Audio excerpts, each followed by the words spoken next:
Thank you very much. Often you meet people and say, what do you do for a living?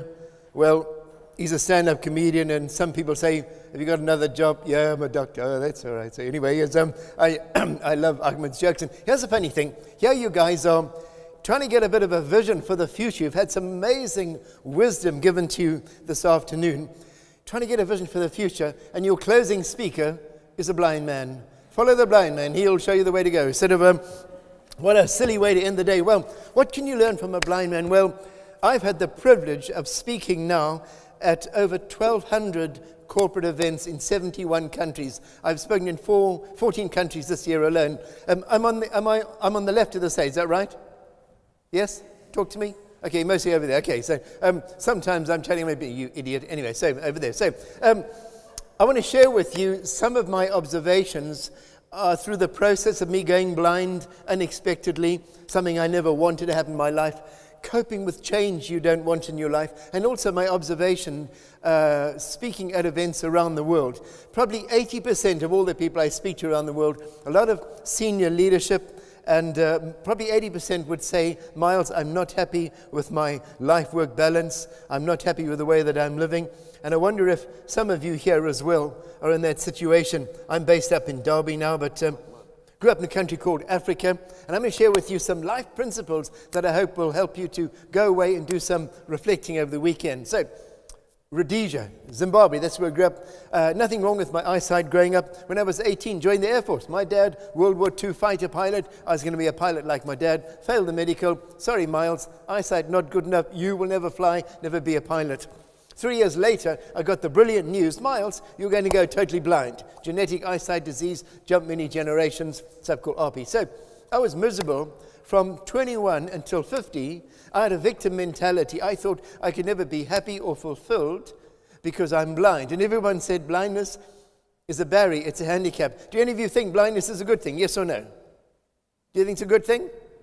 It's a rubbish thing, yes. So anyway, so everyone just agreed with me, you're going to have a rubbish life. So at the age, my first big point is this: beware of you having a victim mentality, relying on circumstances to determine your quality of life. You see, you and I, we can't control what's happening. I mean, you've got this chap called Hunt. He's called Hunt because he hasn't found the answer, I think. You know, so here's the funny thing. What the heck are we doing in a country, well, in fact, most countries, where they have people to be ministers of major parts of our country with no knowledge? Every single minister. I was at a conference recently, education. 3 days later, the same minister is now Minister of Housing and Immigration. What a stupid system we're dealing with. So I can imagine you tearing your hair out, you know. People making decisions, 7-day week, doctoring, whatever. They got no idea about the implications. So anyway, if you're stressed, don't worry. The world is stressed. The world is going through so much change. And so I want to help you get your stress levels down and look at life a bit differently. So anyway, from 21 until 50, victim mentality. And what changed my life at the age of 50 was my brother Jeffrey. He's also totally blind. He lives in Durban in South Africa, and he built this yacht by feel in his back garden. Totally blind, building a yacht in the back garden by feel. What a stupid hobby for a blind man, you know, building a boat in the back garden. Who does he think he is? Noah or something, you know? So anyway, he launches it, doesn't sink. Everyone said, oh, bless, built by a blind man. Oh, well done, blind man. What are you going to do with that now? He says, I'm going to sail it from South Africa to Australia, Durban to Fremantle, totally blind, totally alone. Everyone said, Jeffrey, it's impossible for a blind man to cross an ocean solo. You're not just a blind man, you're a stupid blind man. But my brother said, no, it's not impossible, just never been done before. Huge difference. So 51 days later, he gets to Fremantle. Okay, he nearly drowned in a massive force 10 gale blowing him towards Antarctica, but he made it. And he turned my life around. I now live in Derby up the road, flew to Australia, and I was confused. Two people, both totally blind. Me, I had a victim mentality. I'm praying for a miracle from God, maybe through medical technology. Once I could see again, I could start living. My brother sets an amazing world record in the same situation. What's the difference? He said, Miles, stop focusing on the problems, focus on your dreams and goals, and find a way of doing it. So that's what I do now. So instead of messing around, feeling sorry for myself, I think, what do I want to do? So I want to be a pilot. So I'm now a I'm now a microlight pilot. So it's as wide as the chair you're sitting on. I've flown it at over 20,000 feet. And people say, but how can you fly if you're blind? I said, well, I started with the fact, okay, I'm going to be a pilot. Step 2, you idiot, you're blind. How can you fly if you can't see? Step 3 was, okay, all the instruments, the flight instruments, if I could get that information into my head, I can fly like other pilots. I've got a brain, I've got hands and feet and whatever. So I suddenly realized these peepers don't work, but these flappy things work, go through there. So got speech output technology. So for 4 years, many things went wrong, but I never gave up believing one day I'm going to fly from London to Sydney in this little baby thing. So can you imagine flying 20,000 feet, minus 55 centigrade, and you get cramp? So the good news, because it's so narrow, you just put your foot out into space, get rid of the cramp, and it was this one, and toilet, no air hostesses, whatever. But anyway, so I'm ready to go. 4 years of planning, many things went wrong. I never gave up telling people and believing one day I'm going to fly to Australia as a blind pilot.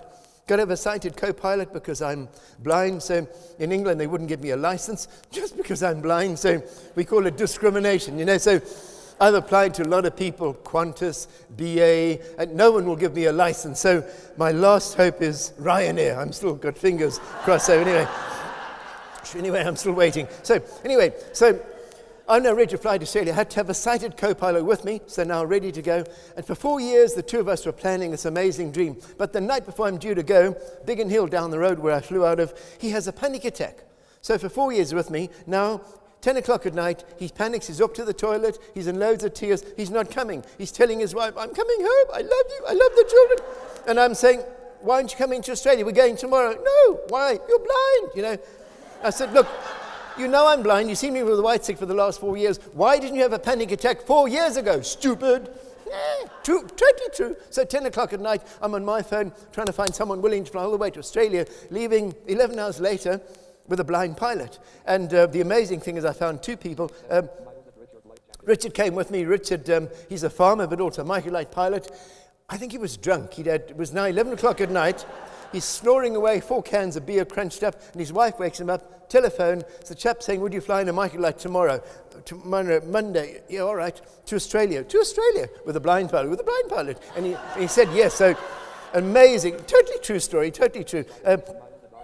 I could tell you a whole thing. Anyway, 55 days, I nearly died 3 times, massive storm, really no time to tell you. So when I got to Darwin, flying over the Northern Territory, big storm thing, but strong headwinds, ran out of fuel, just landed on the road, and little place there. And here, if you land an aeroplane on a public road, they put you in jail. In Australia, they give you a beer. Woo, so had the most amazing time. And this video clip I'm showing you now is what it was like when I arrived in Australia 55 days later. Here we go. Home is 20,000 kilometres behind him, and the world's most beautiful city is unseen beneath his wings. Between the bridge and the Opera House. It doesn't matter. In his heart, Miles Hilton-Barber sees everything. Tiger! The first blind man to fly across 21 countries in an oversized hang glider. I can smell what's growing in the fields below the crops. He navigated with talking instruments and co-pilot Richard Meredith Hardy, who stood in at the last minute. I got this call. Would you like to fly a microlight to Australia starting tomorrow with a blind man? And, well, what can you say, really? He said yes! They froze over the mountains of Lebanon, nearly crashed into cliffs in Malaysia. Pouring with rain, the engine was bellowing, trying to cope with all the water going through it. Lightning flashes ahead of us. He risked his life to raise money for blindness programs in third world countries. Miles has also finished the world's toughest foot race, 250 kilometres across the Sahara. He's done the world's coldest marathon in Siberia, sledged 400 kilometres across the Antarctic, and he's climbed Mount Kilimanjaro. The only thing holding me back is 5 inches, and that's the distance between my ears. Attitude is what determines altitude. He hopes Australia smells like a cold beer. Ella Callan, 7 News. You know, my friends, I'm still as blind as a bat, but I've never been as happy or fulfilled as I am today. I'm actually happier now as a blind man than when I could see, and the only thing that's changed is my attitude. Your quality of life today, I don't know what's going on in your personal life or in your practices at the moment, but I'll tell you something, you can go away and get your stress levels way down and your fulfillment in life way up by only changing your attitude in your head. I've got two basic fears. Number one is, I'm afraid of height. This is me abseiling down Table Mountain, 350-foot abseil, terrified of height. And I'm also claustrophobic. Carried my diving in a Red Sea, 100 foot down. When I was learning to scuba dive, I was panicking. Scuba side instructor said, change the way you think in your head. You know, this word for fear in English, F-E-A-R, it stands for false evidence appearing real. You, every one of you here, you may not have the same phobias as me, but all of you have got some false evidence in your head appearing real, and it holds you back and it stops your potential of what you want to do. So, this next video clip, some of the things I've done since I turned 50. I think I'm 68. I stopped counting at 60, but still wondering what to do when I grow up. You know, life is a beautiful gift. You've only got this one chance. Someone said to me a while ago, all of us have been given 2 lives. We begin the second one the day we realize we've only got one. And you people, whether you know it or not, you're going to die one day, you know. And I did a big conference in Panama City a little while ago. Afterwards, my wife was with me, did a big tour around Panama, and the lady taking us around used to be a cancer nurse. She used to talk to patients dying on their deathbed. Did you do what you wanted with your life? And she said on average, Miles, 7 out of 10 said, no, we've got serious regrets. We have got to the end of our life, and we didn't do what we wanted. Now, by the law of averages, there's close on 100 of you here today who are going to die wretched, distressed, realizing you've missed the most important things in life. Now, it's only a joke. It's only statistics. Only, and you know, if you torture statistics, they'll tell you anything. But in fact, no, it's not a joke. I've sat with people as they were dying, maybe some of you. You know what they talk about? They talk about people and relationship. They don't talk about how much work they've done or whatever. You guys have got a problem because there aren't enough hours in the day and enough money in your budget to do what you need to do to run your practice. Is that right? Okay, so here's the thing. Listen, all you can do is your best. If you believe in God, even God doesn't expect you to do more than your best. Is that right? Yeah. So why go home, stress, dragging your chin? You can't do better than that, you know?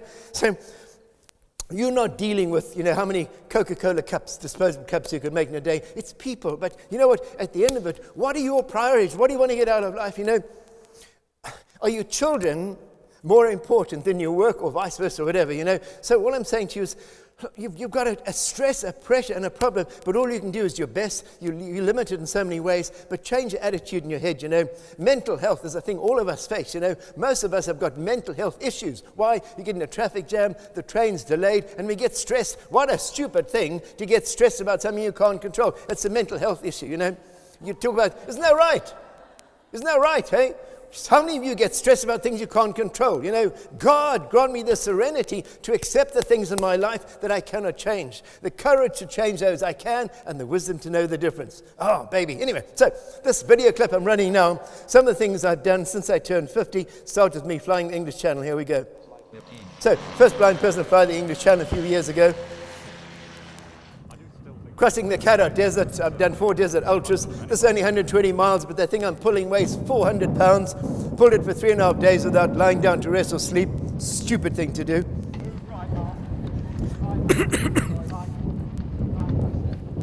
Wing walking, I'm afraid of height. On this aerobatic Boeing Stearman, getting rid of my fear of height. Didn't work, I was very frightened. Want to be the first blind man who pulled a sled to the South Pole a few years ago.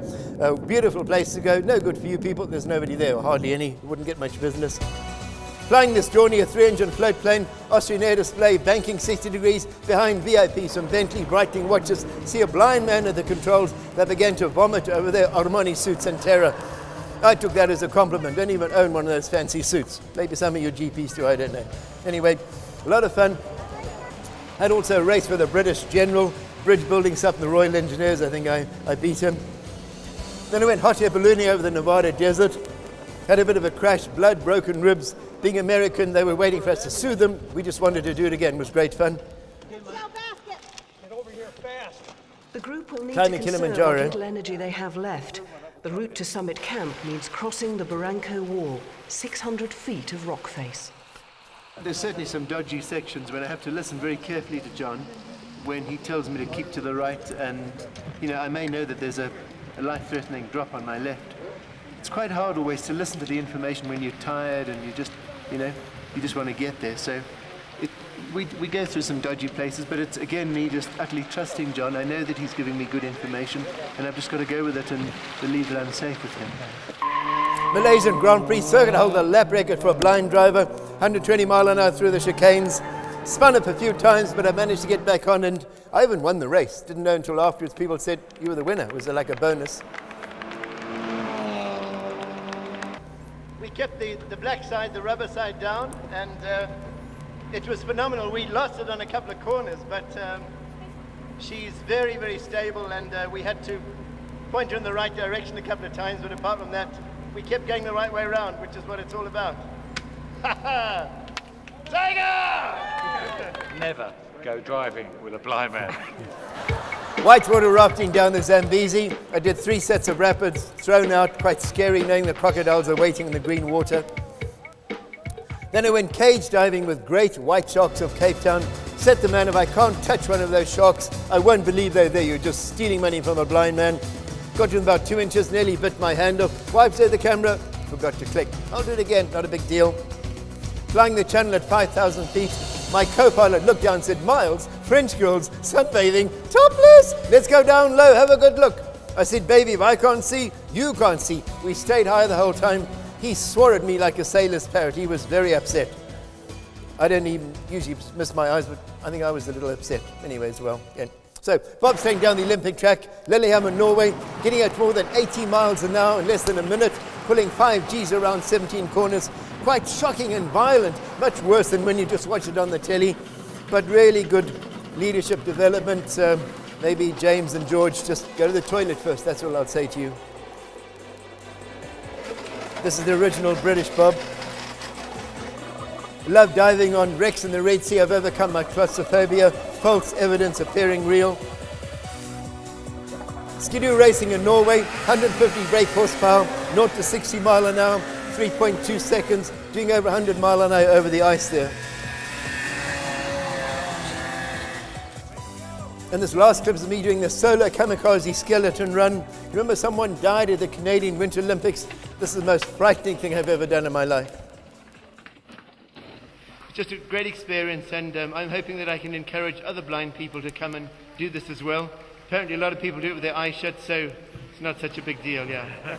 So isn't that interesting how my life has been transformed? I'm still totally blind, but my quality of life is no longer based on my circumstances. I want to be the first blind man to pull a sled to the pole. I want to be the first blind man to climb Everest a few years ago. They thought I'd died, I'd stopped breathing anyway, blah, blah. So anyway, couldn't do that. Next year I said, well, let's go and do Everest if we go and do the South Pole. Someone said, how will you be guided in the blizzards and the crevasses and the katabatic winds? I don't know. They said, you're going all the way without knowing whether it's going to work, whether you can get guidance. I said, yep. And they said, isn't that irresponsible? I said, well, you've got to give it a try, you know. Life begins at the edge of your comfort zone, so give it a go or you'll never know. You know, you've only got one life. Some of you, my main message from my heart to you today, I want all of you to go away this weekend, some of you maybe work tomorrow, stop and think, have I got the balance right in my life? Listen, if you were to die, would your practice continue or would it pack up? Would it pack up? Yes or no? What are they going to do? They're going to replace you, isn't that right? You are not irreplaceable. You know, I was at a big conference of Microsoft, 1,500 people from around the world, said to the big boss, you know, same question, if you die, he said, no, it'll all pack up, Microsoft will close, you know, rubbish, you know, mess up my whole point. But here's the thing, yeah, listen, here's an important thing, you know, it's so important the work you're doing. You know, in the scriptures, Jesus said, the poor you will always have with you. Abraham Lincoln said, God must love the poor, he made so many of them. What am I saying? There's a huge important issue here. There are things that you can do more in a sense if you put more time into your work, but there's got to be a limit. Do you want to just, you know, I just was mentioning about Mother Teresa or whatever, do you want to just dedicate, is that the only thing you want to do, be a practice manager? If there's more to life, what are your priorities? Are your family more important? That granny, you know, your son might turn around or daughter and say, Mummy, is that granny there more important than me? You've got to make a decision. There are people there who have got needs, but your family have got needs, and your extended family, and you are a person. You're precious. Why don't you love yourselves more? Get the balance. One day you're going to die, and a lot of you haven't got the balance in your life. Is that true or not? Yeah. So listen, you can't take on your shoulders. It's Jeremy Hunt and the stupid people making decisions they know nothing about. So someone's got to try. Yes, you can do something as practice managers. Stand up and say, this is rubbish. We haven't got the resources. We haven't got the GPs. Why are they leaving? Because you people are rubbish the way you're not looking after them. Is that right? So you've got to try, but in the midst of that, you are a person. Stop and think, I can't do everything, but I'm going to do my best. If you're doing your best, make sure you've got your priorities. If your family more important, whatever, just get the balance back. Go home and think about things. So anyway, last thing I want to talk about is, I'll talk about when I got to the Rhodesian Air Force, by the way. This is what I would have flown the Rhodesian Air Force Hawker Hunter. So I thought, okay, I'm going to fly one of those. Phone the chap, Andy Cuban, ex-Red Arrow wingman. Phone him up, and can I come and fly one of those, blah, blah, blah. So had a lot of fun. Here we're doing the takeoff, same thing with this technology. Getting the flyby, and I had a lot of fun. So no time. I've got an amazing video of me doing a lot of aerobatics, no time to show you. So I thought, okay, I'm always wanting to do more than what I've done last time. So I thought, if I've done that now, they said at 18 I couldn't fly it. I did when I was blind. So I decided to go supersonic. This is an English Electric Lightning. So many people have seen the film Top Gun, yes?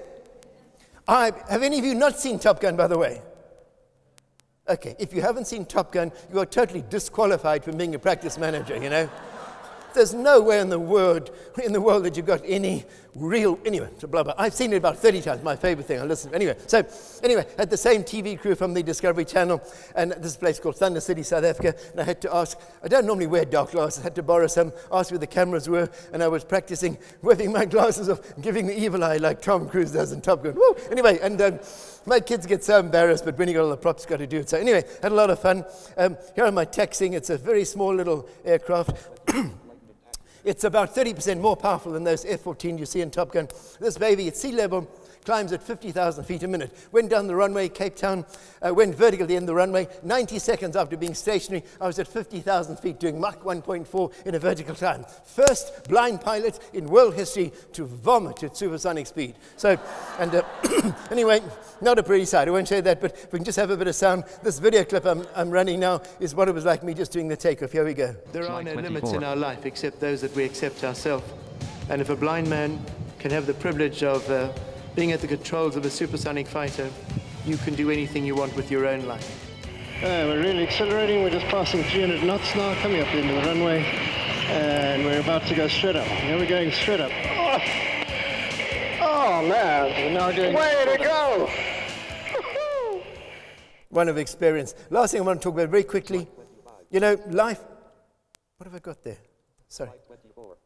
Slide 25, Red Sea wheelchair. Oh, have a lot of fun. That's right. So all of you got a card. This is me at the bottom of the Red Sea, chap in the wheelchair, paralyzed, no legs. Only photograph in the world of a blind man pushing a paralyzed man along the bottom of the Red Sea in his wheelchair using my white stick finding. Why do we do it? We did it for fun, Didn't you damage the wheelchair? No, we destroyed the wheelchair. But what a picture. So anyway, here's two people with obvious disabilities. Do any of you think that disability enhances your quality of life? Yes or no? Everyone thinks, nobody in the world thinks disability is a good thing. But here's the thing, it doesn't have to lower your quality of life. Here's one chap, blind as a bat, the other one paralyzed, no legs, having a time of their life, you see? And he drives his own car in the wheelchair with hand controls, not a Ford Focus. He drives a 4.8-litre V12 Ferrari. He's got serious attitude, baby. Not what happens to you in life, what you do with what happens to you in life, that's the quality. Last quick point is persevere. Don't give up when things go wrong. Maybe some of you are going through really hard things now in your personal life. My personal view of life is that the creator of this incredible universe will never allow you to face anything too big. No matter what life throws at you, there's a way through. When my brother sailed to Australia, I thought, okay, better get fit. Started running, done no running since I was 17, I was now 50. Entered the toughest foot race in the world, 150 miles through the Sahara. Someone said, blind man, you're going to get blisters, put surgical spirit on your feet. So I was putting it on, ran out, went to the chemist to get some more. Didn't explain clearly. They gave me acetone instead. So I put in then my feet because I didn't read the label. So have any of you done marathons? Anybody had a blister? Yes? You know what blisters are? They're cheeky little things. Anyway, so not only did I have blisters on my feet, this is before the race, by the way, not after. This is before. So also had a stress fracture on my ankle, too much weight doing a 70-kilometer run in the High Peak Trail. So anyway, I knew I wasn't going to win the race, but I thought, well, if I just persevere, if I don't give up, let's see what happens. And you know what? A lot of life is just this, if I can use the term, sort of kind of a British thing, kind of a bloody mindedness. Just don't give up. I don't know what's going on. You know, I thought, I can't run 150 miles, but you know, sometimes running the length of the stage was killing it. It was hell. But I thought I can do 10, can I do 20 steps, and for 6 days, anyway, I got to the end. And this last video clip I'm showing you, Carlton TV made a documentary. I just want to tell you, no matter what's going on in your life, you would be amazed at how far you can go if you just keep on going and you don't give up. So this video clip is just a reminder of perseverance. Here we go. A nightly ritual for most runners, a visit to the dreaded medic tent. It's broken all 3 sides all the way around. Yeah, so it's just flapping, so we're just taking that. You cut the top of the blister off and put antiseptic on. It's less liable to go septic that way. And they're very good at it. That's all right. Only 2 weeks ago, Miles' feet were already in a mess. He'd been using white spirit to harden his soles for the desert, but a shop assistant had given him acetone instead. Not being able to read the label, he'd used it and burnt off several layers of skin. That's quite sore there, so. With 5 days still to go, a trip to the medic tent and possible elimination had to be faced. Swinging right, Miles. I can see the finish. For Miles and John, the proof that they too have conquered the toughest foot race on earth.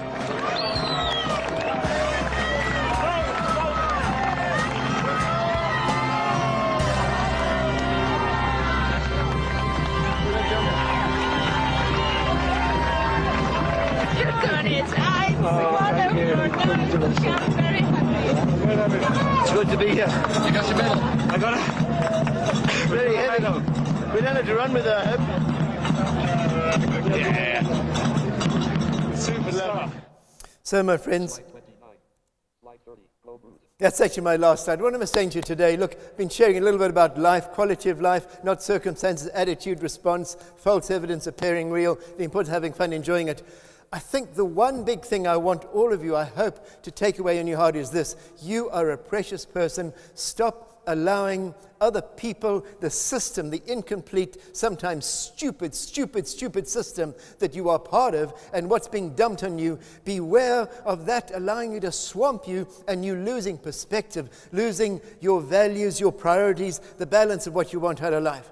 Go away and think, can I do things differently? Maybe some of you need to get out of the business. That sounds radical. Why? Because maybe there's other things for you to do. You know, if you die tomorrow, you will be replaced. Think about this thing called life. Think about your family, your loved ones, your priorities. Think about your goals. You're precious. What, you know, some of us can be Mother Teresa's, but there's a balance. There's more to life than just work all the time. So get the balance back. Go home and stop and think, do I need to make any changes? Jane and others have been telling you, talk to people around you, talk to your loved ones, husbands, wives, friends, or whatever.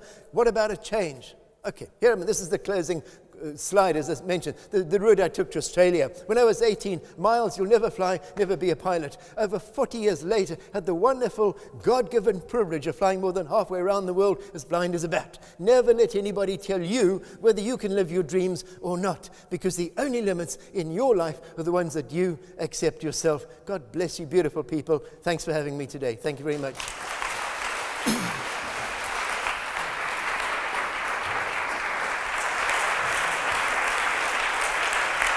Thank you very much. That was really lovely. Thank you. Can I give you a hug? Yes, yes. Thank you. I'm going to call the other.